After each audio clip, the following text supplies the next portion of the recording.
The morning rain had just stopped when Marcus Webb stepped out of his apartment, the scent of wet pavement mixing with the aroma of coffee from his thermos. At 42, his hands showed the wear of 12-hour shifts at the warehouse, but his eyes still carried the gentle warmth that his daughter Maya loved. He was running late for work, his old sedan refusing to start again. Walking to the bus stop, Marcus noticed something unusual near the small park on Maple Street. A young girl, maybe 7 or 8 years old, was slumped against the painted fence. Her pink dress was torn, and even from a distance, Marcus could see she was in trouble. His heart lurched. Every parent's instinct kicked in. "Sweetheart, are you okay?" Marcus called out, quickening his pace. The girl's eyes fluttered open. She was pale, trembling, her breathing shallow and labored. Marcus knelt beside her, his work boots squelching in the damp grass. "My name is Marcus. Can you tell me what happened?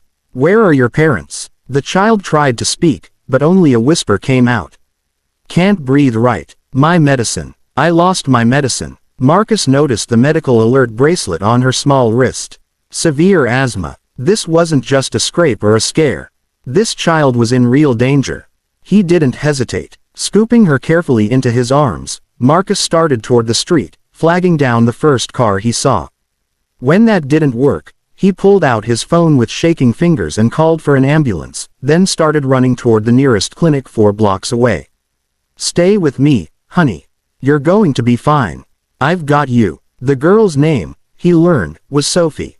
Between gasps, she told him she had wandered away from her grandmother at the farmer's market, gotten lost, and couldn't find her inhaler in her little backpack. At the clinic, Marcus refused to leave her side, even as the medical staff worked quickly to stabilize her breathing. He held her small hand, speaking softly about his own daughter, telling silly jokes, anything to keep her calm and alert. "My Maya is 10. She'd probably boss you around something terrible. She's always trying to organize my sock drawer." Sophie managed a weak smile. Hours passed. Marcus had long missed his shift at work, but that seemed trivial now. He called his supervisor, explained the situation, and accepted the consequences. Some things mattered more than a paycheck, even when money was already tight.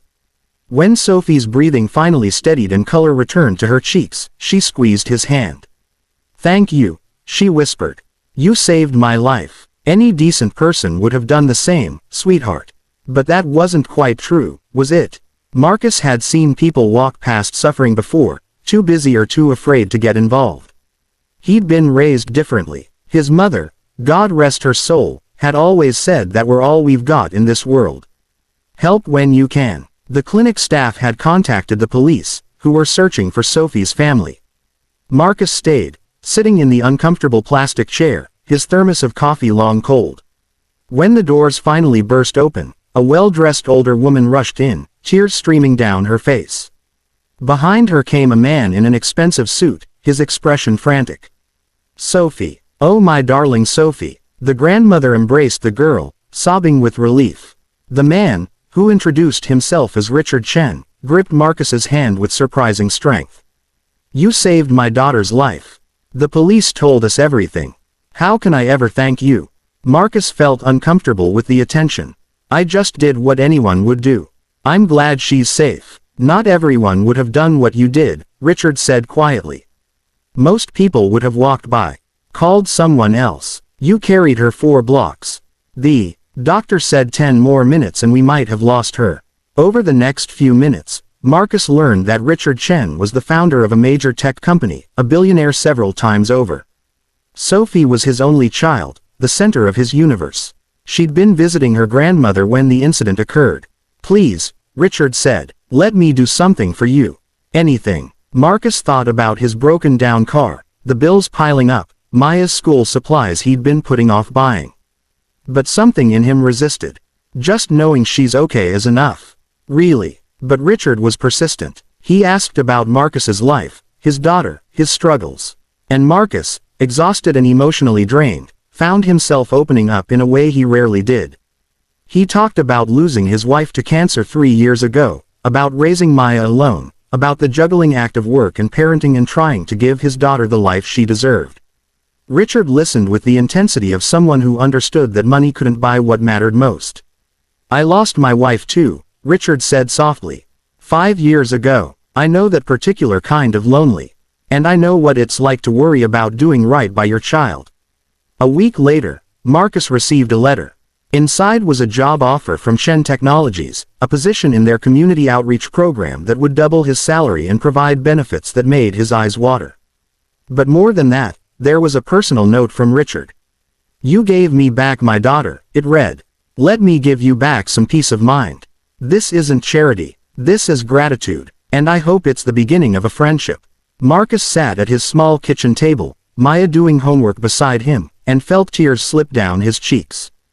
Dad, are you okay? Maya asked, concerned. Yeah, baby girl, I'm more than okay. I'm just remembering that kindness comes back around sometimes. And that doing the right thing, even when it's hard, even when it costs you something, that's what makes us human. 3 months later, Marcus and Maya attended Sophie's 8th birthday party at the Chen estate. The two girls became fast friends, and Marcus and Richard discovered they had more in common than either expected. Both single fathers, both trying their best, both learning that wealth came in many forms, and the richest currency was human connection.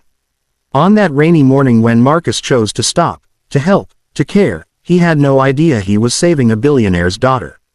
But that wasn't why he stopped. He stopped because a child needed help. Because it was right. Because that's who his mother raised him to be. And in the end, that simple act of kindness changed two families forever, proving that sometimes the most valuable things we can offer each other cost nothing at all. Just a willing heart and the courage to care.